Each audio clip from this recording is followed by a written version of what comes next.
Okay, comparative evaluation of 504, 508, and WCAGs. So, first off, I just wanted to define what each of these are. So, the 504, it's prohibiting discrimination on the basis of disability in programs and activities that receive federal finance assistance, just like public schools and colleges and universities. But it doesn't actually address any web accessibility. So, that kind of falls under the next one, which would be a 508. This is addressing the accessibility of electronic and information technology, which is EIT, used by federal agencies. And so it's mandating that federal agencies ensure their EIT is acceptable for people with disabilities, including their employers and any member of the public that might have that disability or might have a disability. Whereas WCAG is a set of guidelines that are developed to make web content more accessible to people with disabilities. Unlike the Section 508, which is the legal requirement for federal agencies in the United States, WCAG is an international standard that applies to websites and web applications globally, not necessarily a legal requirement. So I wanted to show my district's website that we have. I work for Coleman County Schools, and this is their homepage. But I would like to kind of just scroll through for a second on the actual webpage. So I wanted to show you what it looks like. This is their homepage, and they do have videos playing at the very, very top. And it cycles through several different videos in between and keeps saying our motto, which is exceptional, excuse me, exceptional education experiences for everyone every day. And if you scroll on the homepage still, you see a welcome message from our superintendent.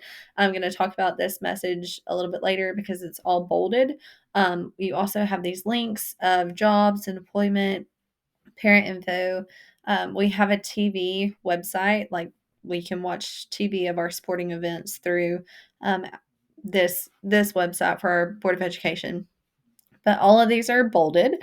As you go through, let me go back up for a second. Here, it's calculating all the percentages that you have for the graduation rate and the students that we have, how many schools our district has. I feel like we're very large with a school district. So we have 28 total schools. And keep scrolling, and you see district news of things that have been posted. You can scroll through it, events that we have had throughout the county. And then again, this is, I believe, their social media page and posts that they will have. So that is their upcoming events are on here. And then at the very, very bottom, it's just some quick links for parents and or educators as well. But you can hide all of these different icons. But I personally feel like this is a very, very, very busy homepage. And I'm going to be talking about several different factors for this homepage by itself because it's so long. But the very first thing I will address is it does have a link down here, which is the website accessibility information.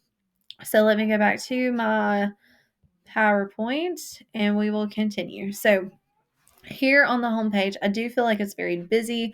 I do think that we use a lot of bright blue. I think personally that's very distracting, but that is a color of our county schools. We use blue for everything and we have that logo everywhere. I think with it so long of a homepage, I think that it does get really busy and really distracting with all the different moving parts, like the video at the very, very top, excuse me, and like our superintendent's welcome message being all bolded. As you scroll down, there is calculating of statistics. I just think that it needs to be changed according to the guidelines.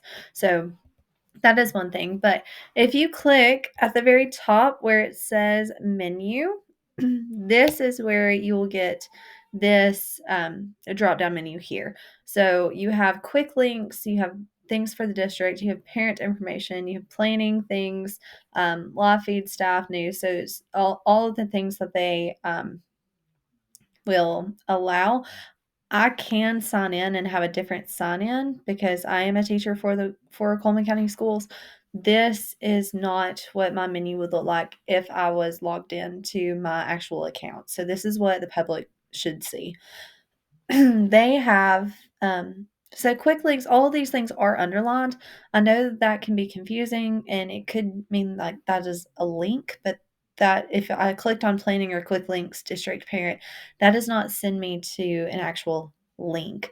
I do have to click on something that I'm wanting, like employee information is what I went to just to see what they had. I actually was not aware of things that they had on their website. We usually never get on this. So employee information is what I clicked on. And when I clicked on employee information, it brought me to this page, and it was commonly used websites that we do have and we do have to use every single day. So ClassLink is kind of like our hub of every single app that we use day by day. Our clock employee self-service is where we can find different things like our checks and our pay stubs. Retrieve is if we need to put in purchase orders or field trip requests or anything. Talent records, some of that PD, and so on. And our salary schedules are also posted here.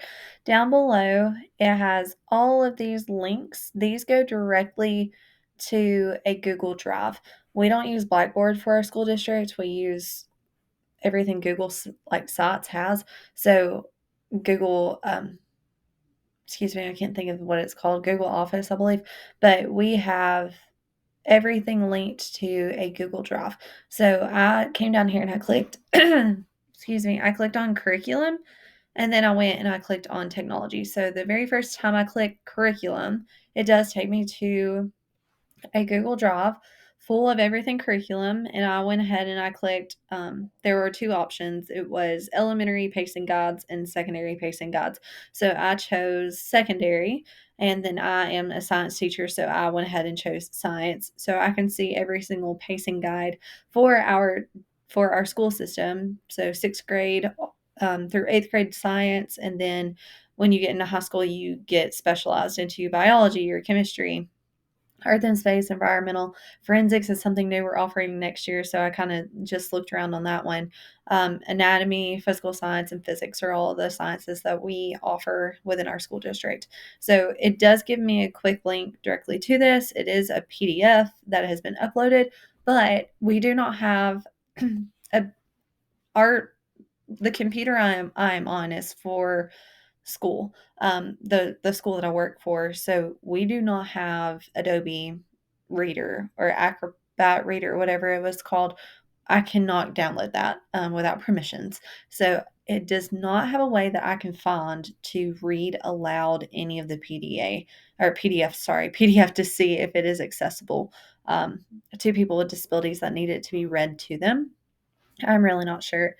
But that was the curriculum, and this was the link for technology. Again, it's still saved as PDFs. I cannot open it unless it is just opening straight to our Google Drive, or I can open it to Google Docs or a Word document. But that is really our only options. I do have the should be able to open it through something called Orbit Note.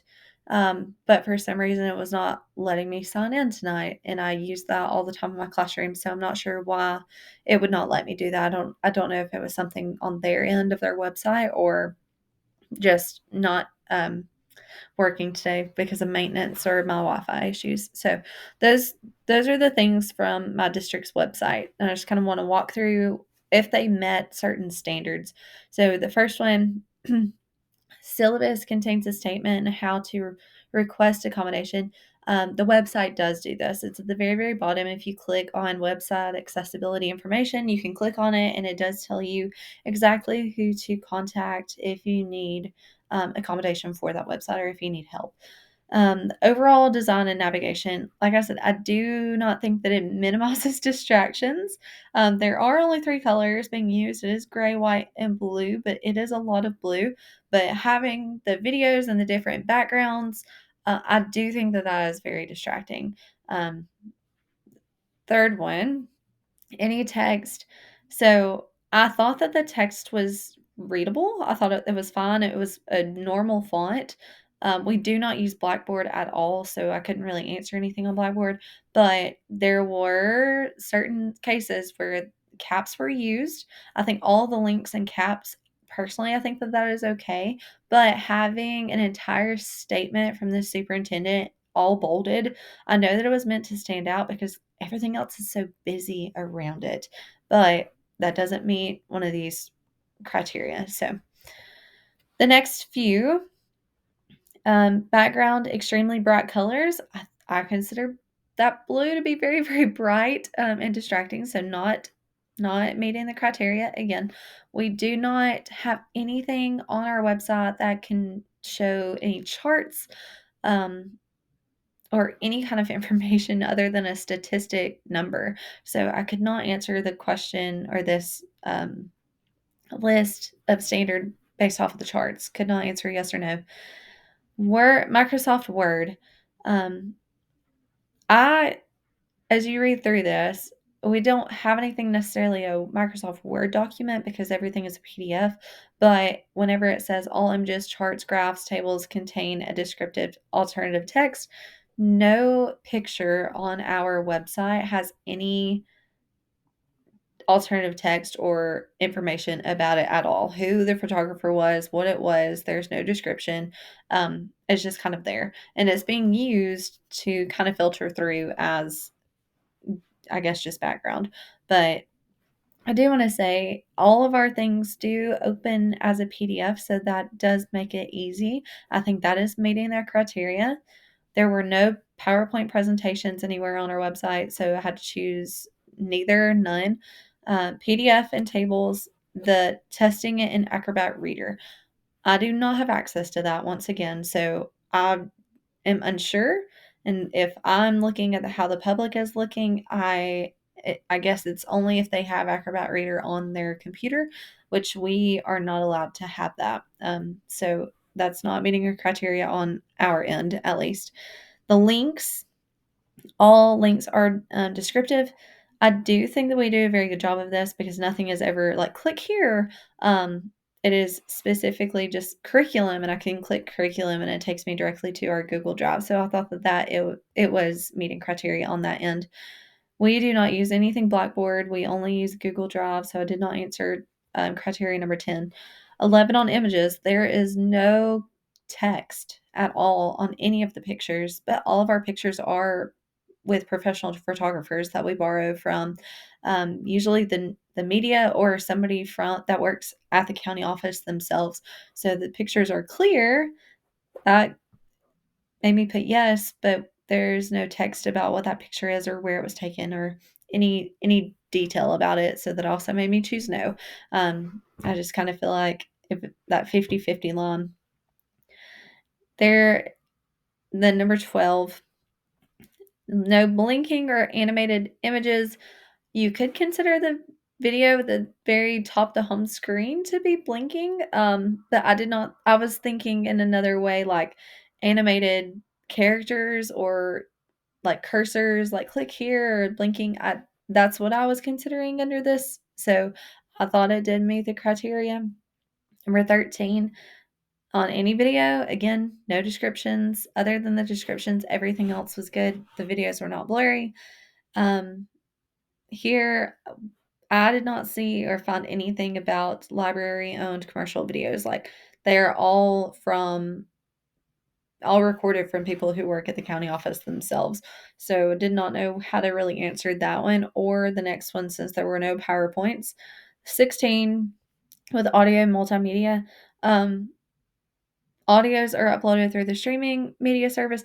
Everything is through Google Drive for us, and we use Screencastify just like I'm using now. So if they need to record anything, it is recorded on Screencastify. It is uploaded on to a Google Drive in whatever folder it is, except like is supposed to go into, and we can view it from there. So I thought that that was meeting the criteria. We do not have Blackboard, so I did not answer it. And then enough time.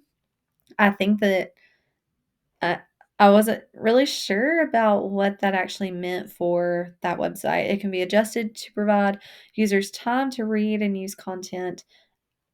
there's no time requirement on our website. You can stay on that page, and it doesn't change.